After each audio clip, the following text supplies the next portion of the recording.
না, আমি আল্লাহ নিজেই আপনার পক্ষে প্রতিবাদ করলাম। আল্লাহ নিজেই প্রতিবাদ করতে লাগলো। রব্বে কারীম তখন পরের আয়াতে বলে, ইন্না শানিআকা হুয়াল আবতার।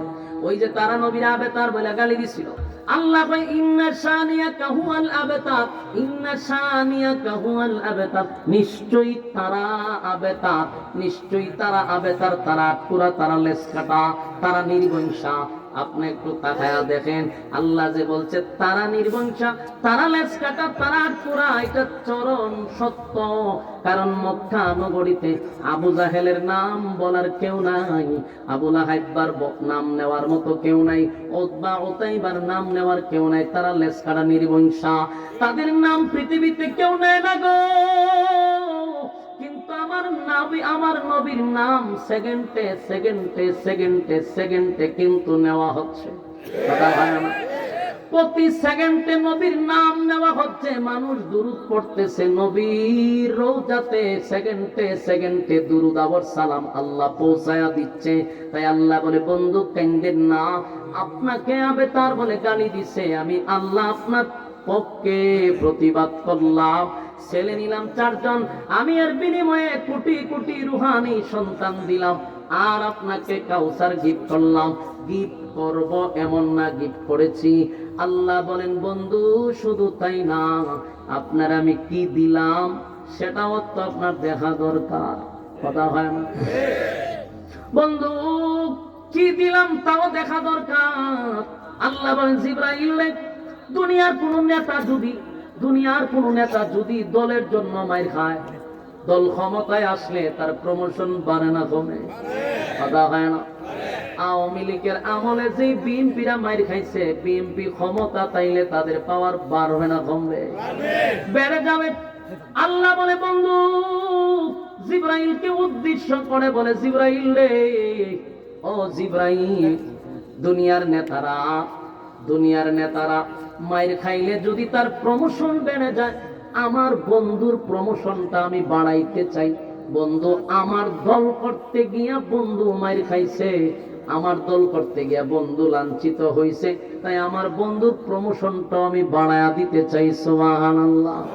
দুনিয়ার নেতায় যদি মাইর খায়, প্রমোশন শুধু বাড়ে না, রাষ্ট্রীয় খরচে তারে বিভিন্ন দেশে পাঠায় ভ্রমণের জন্য, মনটারে ফ্রেশ করার জন্য। ঠিক নেই? আল্লাহ ভাই, আমার বন্ধুরে আমি ভ্রমণ করাবো, তবে দুনিয়ায় ভ্রমণ করাবো না, আরশে আজিমে ভ্রমণ করাবো। আল্লাহ তখন বন্ধুরে বলে, বন্ধু আপনার আমি ভ্রমণ করাবো, মাইর খাইছেন, প্রমোশন বাড়ছে, বন্ধু কষ্ট নিয়েন না, আসেন আপনারা আরশে আজিমের মেহমান বানাবো। 7টা আসমান টপকাইয়া, সিদরাতুল মুনতাহা টপকাইয়া, আরশে আজিমে আল্লাহর সঙ্গে সাক্ষাৎ করাইয়া, জান্নাত জাহান্নাম দেখাইয়া, সব ভ্রমণ করাইয়া, হাউজে কাউসারের পারে নবীরে দাঁড় করাইলো। নবী জিবরাইলকে বলে, জিবরাইল রে, এত সুন্দর হাউস, এটা কোথায় রে? নবী গো, এটা জান্নাতে। তবে এই হাউজে কাউসারটাই তো আপনাকে আল্লাহ দান করছে। নবী এত খুশি, হায় রে, আমার মালিক আমার এত বড় হাউস দান করছে, লেখা দিয়া দিছে, বন্ধু এটা আপনার নবীর আল্লাহ খুশি করছে, হাউজে কাউসার দেখায়ও দিছে। এখানেই শেষ না, এরপরে নবীর জমিনে আবার ফিরাইয়া দিছে। নবী আয়েশা বর্ণনাও করছে, উম্মতের আরে হাউজে কাউসার যদি পান করতে চান, সাবধান, নামাজ ছাড়া যাবে না। আমার যুবক ভাইরা, সব কথার শেষ কথা হলো, এই পৃথিবীতে যতদিন আল্লাহর নাম আছে, নবীর নামও থাকবে। আর আমরা যারা আছি সব নবীর সৈনিক, রুহানি সন্তান। কারা কারা নবীর ইজ্জত রক্ষার্থে জীবন দিতে প্রস্তুত? হাত তুলে দেখায়া দেই। লিল্লাহে তাকবীর, লিল্লাহে তাকবীর। হাত নামায় না রাখেন। বলেন, নবীর বিরুদ্ধে যদি কেউ লেখালেখি করে, প্রশাসন দেখার টাইম আছে? এর জিন্দা খবর আপনারা দিয়া দিবেন। আমরা নবীর রুহানি সন্তান, ঠিক কি? নবীর ইজ্জত নষ্ট হবে, এটা রুহানি সন্তানরা বরদাস্ত করবে না। আপনারা রাজি আছেননি?